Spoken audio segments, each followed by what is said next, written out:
Hello, criaturinhas amarelas, sejam bem-vindos a mais um vídeo aqui no meu canal, Pedro Colfane. O mais novo filme da franquia do meu malvado favorito, Minions 2, acabou de chegar nos cinemas, depois de 2 anos aí de adiamento por conta da pandemia, e eu finalmente assisti esse filme que eu tava muito ansioso pra assistir, e eu resolvi fazer esse vídeo aqui pra comentar um pouco mais sobre ele. Prometendo entregar uma história de origem pro personagem Gru, que é tão aclamado dentro dessa franquia, a gente também tem algumas tramas que envolvem o trio de Minions clássicos que a gente vê desde o primeiro filme. Mas será que esse filme ele supriu minhas expectativas? Será que esse filme foi bom? Bom, nesse vídeo eu vim falar um pouco mais sobre ele, sem dar muitos spoilers sobre a trama. Então se você quer saber mais, se prepara e bora começar.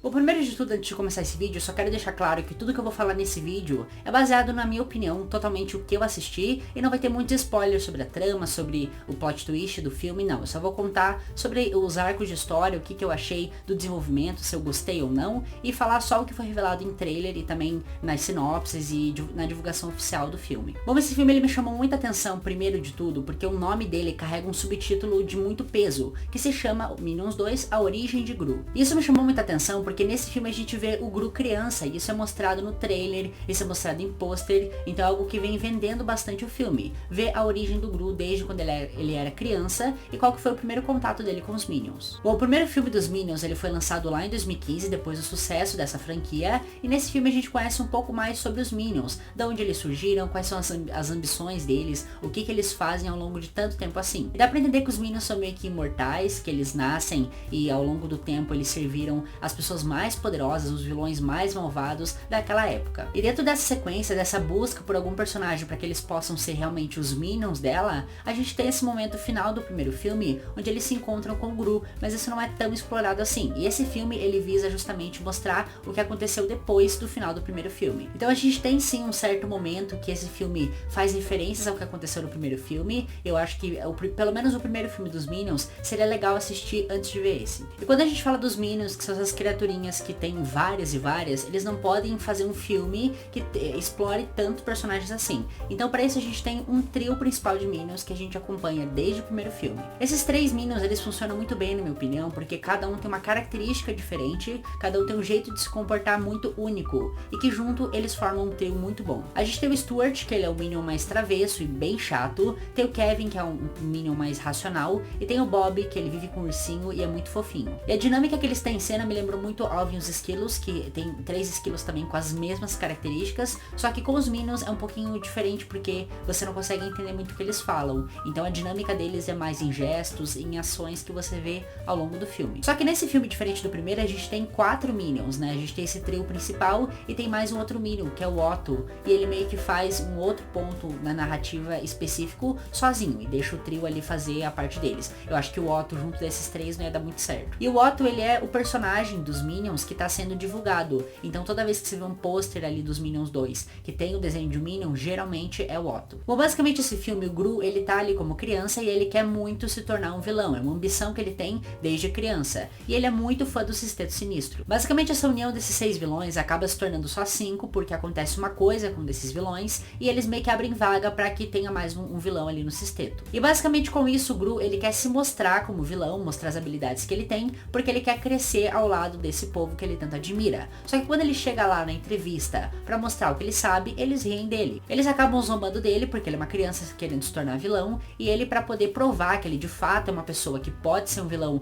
com grande potencial, ele acaba roubando uma coisa desses vilões. Ele furta uma joia muito poderosa que eles conseguem logo no começo do filme, e essa joia ela é mostrada no trailer e tudo mais, e tem um símbolo muito legal do zodíaco chinês. Eu gostei bastante porque, pra quem me acompanha aqui sabe que eu falo de Miraculous aqui no canal, e Miraculous é uma série que trabalha muito com o zodíaco chinês, as joias têm a ver com isso, e eu achei muito legal retratar isso também nesse filme. E como eu já sei bastante sobre o zodíaco, eu consegui prestar atenção em vários detalhes e coisas que eles colocaram. Só que quando ele rouba, ele começa a pedir ajuda dos Minions pra poder fugir dos vilões, porque os vilões vê que ele pegou e vai atrás dele, isso mostra no trailer, tá? E daí o Otto, que é esse personagem novo dos Minions, acaba perdendo a joia, e a partir disso é que começa a se desenvolver a trama pra que no final a gente tenha uma grande batalha. E a gente tem 4 arcos principais que vão se juntar depois. E eu vou falar aqui quais são esses 4. O primeiro de todos é o Gru, que vai tentar entender por que o Sexteto Sinistro abriu uma vaga e por que ele pode entrar. Então ele tem uma jornada de descoberta nesse filme, enquanto ao mesmo tempo ele tá ali fugindo dos vilões. Em segundo, a gente tem os vilões, que são personagens muito bonitos nesse filme. Eu acho que eles são muito bem feitos, todos os vilões ali. E eles estão indo atrás do Gru e também estão tentando descobrir onde ele se escondeu. Então a jornada dos vilões é essa durante o filme. No terceiro elemento, a gente tem esse nosso trio de Minions, né? O Kevin, o Stuart e o Bob, onde eles estão querendo ajudar o Gru, encontrar o Gru também, porque eles querem saber o que aconteceu com ele e querem ajudar, porque eles são Minions do Gru. E por fim a gente tem o Otto, que acabou perdendo a joia e agora vai tentar recuperar antes que, né, dê algum problema. Então o Otto ele vai nessa jornada. Então durante o filme eles exploram esses 4 momentos, esses 4 arcos. Então eles falam dos vilões, ao mesmo tempo do Gru, ao mesmo tempo do trio e mostram cenas do Otto. E pra mim essa dinâmica de mostrar os 4 que ficou um pouco difícil de acompanhar. Lá no primeiro filme dos Minions a gente é apresentado a uma personagem chamada Scarlet Overkill. E essa personagem eu acho que ela é a melhor vilã da franquia do meu modo favorito. Eu não sei porquê, mas eu gosto muito da estética dela e da forma que os vilões veem ela e como ela é engraçada e ao mesmo tempo maquiavélica. E eu gosto muito dessa personagem. E dentro do contexto dos Minions, que são personagens bem bobinhos e que estão ali pra achar algum vilão que realmente seja com potencial o suficiente para que eles sirvam ele, é muito bom, sabe? A dinâmica que os dois têm dentro do primeiro filme é muito boa. Porque a gente explora tanto o lado da Scarlet, que fala muitas das coisas que ela passou, a gente começa a entender mais a personagem, sentir ódio dela ao mesmo tempo. Porque os Minions são personagens super bobinhos e ela se aproveita dessa ingenuidade deles pra fazer o que ela quer. E como os Minions são realmente bem bobinhos, a Scarlet se aproveita deles e eles começam a perceber depois de um tempo que ela não tá sendo uma boa mestre. E depois disso eles começam a ter esse questionamento. E pra mim o primeiro filme funciona muito bem por conta disso. São só 2 arcos pra ser explorado. Então justamente por ter 2 arcos no primeiro filme, tanto da Scarlet quanto dos Minions, eu acho que funciona melhor, porque a gente consegue acompanhar e consegue ficar com raiva, ficar triste ou ficar com ódio do personagem, para que no final, quando eles têm aquela batalha final, a gente tenha um peso dramático suficiente para que a gente se importe, se interesse com o negócio, entre dentro do filme de fato. Só que pra mim, por mais que pelo menos os vilões desse filme, eu acho que os vilões da Illumination em si são muito bons, só que nesse filme não rolou pra mim, eu não consegui me conectar com nenhum dos 4 arcos. Eu acho que os arcos eles são muito fracos, porque eles têm que desenvolver esses 4, eles têm que apresentar, eles têm que desenvolver, eles têm que envolver esses 4 arcos pra se tornar em um no final e ao mesmo tempo finalizar tudo isso em 1h30 de filme, e pra mim eles não conseguiram fazer. Primeiro de tudo a gente tem esse arco dos vilões, que são personagens muito bonitos, eu acho que cada um tem uma característica muito própria, é muito criativo a forma que eles fazem os vilões, e eu realmente me interesso em saber mais dos vilões, só que o filme não me dá isso. Nos primeiros minutos a gente começa a conhecer mais eles, a gente vê os nomes,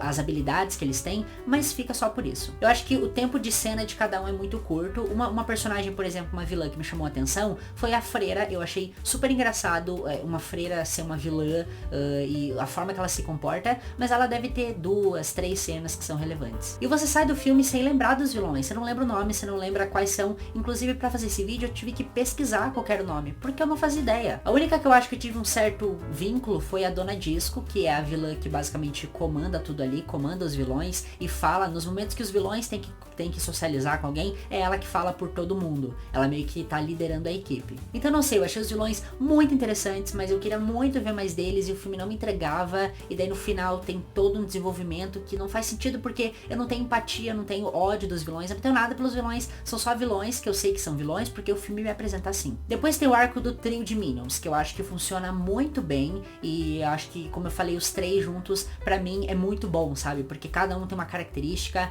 é engraçado de assistir. Eu dei altas risadas no cinema, todo mundo que tava lá ria em certos momentos, e foi muito legal. Eu acho que a motivação deles nesse filme, que é ir atrás do grupo pra tentar ajudar ele, é uma motivação muito digna, porque faz jus ao nome dos Minions. Os Minions fazem isso, eles querem ajudar o mestre, e basicamente eles se referem ao Gru nesse filme como um mini-mestre. Só que o problema é que isso é muito mal explorado, porque os Minions, eles são personagens que não servem pra tá ali sozinhos. Eles precisam de algum outro personagem pra poder tá ali interagindo com eles. Senão senão fica uma cena meio chata. E os produtores, eu acho que eles entendem isso, porque durante o filme você vê que esse trio, eles começam a interagir com outros personagens e até funciona, mas pra mim é muito fraco e falta ainda desenvolver alguma coisa. Já o Otto, que é aquele outro Minion que vai atrás da pedra que eles perderam, ele é simplesmente inútil, assim, o arco dele eu odiei, porque são cenas aleatórias jogadas que não fazem sentido, as coisas acontecem sem muito nexo, e eu sinceramente não sei, eu só não gostei. É porque assim, é extremamente desinteressante, não tem nenhuma piada, não tem nenhum peso dramático, não tem nenhuma relevância, a não ser achar ali esse disquinho. Então assim, sei lá, pra mim, se não tivesse isso, se eles tivessem deixado de outra forma, talvez que o trio dos Minions fosse atrás, seria melhor tirar o Otto, porque não fez sentido pra mim. Já o arco do Gru e as coisas que ele vai descobrindo ao longo do filme é muito interessante, assim, acho que o Gru, ele rouba a cena do filme e pra mim, eu queria ver muito mais dele, sabe, no filme, porque pra mim a melhor parte do filme é o Gru. Eu acho que o Gru, ele é um personagem muito bem construído, então qualquer cena que tá ali com ele, por mais que seja ele criança, ainda mais ingênuo, são cenas muito engraçadas, assim, eu morri de rir também. E eu vi esse filme dublado, eu gosto muito de apreciar a dublagem aqui do Brasil, porque eu acho uma das melhores dublagens do mundo, e assim, a dublagem do Leandro Hassum com o Gru é simplesmente genial, porque esse filme, ele tem essa pegada de comédia. O Leandro Hassum, que trabalha já com comédia há alguns anos, eu acho que trazer pra esse filme a voz que ele faz, ainda mais porque o Gru é criança, então tá mais fininha ainda, é muito engraçado, e tem muitas cenas que, assim, eu morri de rir. Só que pra mim ainda faltou isso, eu queria mais cenas do Gru, eu queria que desenvolvessem mais esse arco dele, e não tem tanto isso. Então acaba que eles desenvolvem mais ou menos pela metade cada arco, sendo que alguns não foram introduzidos muito bem, e acaba que no final, quando amarra tudo isso, eles se perdem totalmente. Na minha humilde aqui opinião, eu acho que esse filme poderia se chamar Meu Malvado Favorito 4, e eles simplesmente esquecerem essa trama do Otto achando a pedra e focarem no Gru, porque é a melhor coisa do filme. Mas assim, se você é muito fã dessa franquia e você gosta muito de Meu Malvado Favorito, você também vai gostar desse filme, por mais que todas essas coisas que eu falei aqui. Uma coisa que esse filme tem bastante são referências, não só referências à franquia, que são muito legais também, mas também referências a outros filmes. Eu cheguei a referência ali a Tubarão, a Indiana Jones, a 007, tem muita referência legal que o filme traz e que eu gostei bastante. Tem também uma pegada mais dos anos 70, nos 80, as músicas, o estilo principalmente da vilã principal ali do grupo, e acho muito legal também isso. Tem algumas cenas também clássicas do filme do Meu Malvado Favorito que eles recriam nesse filme, também tem alguns elementos, cenas escondidas, referências que são bem legais pra gente assistir e a gente que gosta da franquia consegue perceber. Mas no caso, se você não viu, você provavelmente não vai entender nada das referências. Eu acho que ainda assim, eu acho que valeu a pena se assistir o filme, valeu a pena eu pagar o ingresso. Eu acho que por mais que o filme ainda tenha me decepcionado muito na questão da história, tem muitas referências, eu gosto muito da franquia, assim, de coração mesmo, e eu ri bastante, então de certa forma até que foi bom. Mas enfim, eu sei que eu acabei detonando esse filme, mas se você assistiu e gostou também, pode deixar nos comentários que eu vou estar lendo todos eles. Quero saber a opinião também de vocês, aqui é só minha opinião meio doida mesmo. Pode ser que tenha sido bem chato com o filme, mas enfim. E basicamente é isso, eu espero muito que vocês tenham gostado. Se você gostou, deixa o seu like para apoiar aqui meu trabalho, e também se você é novo ou novo por aqui, se inscreve no canal e ativa o sininho das notificações. Espero vocês em breve, até mais e tchau!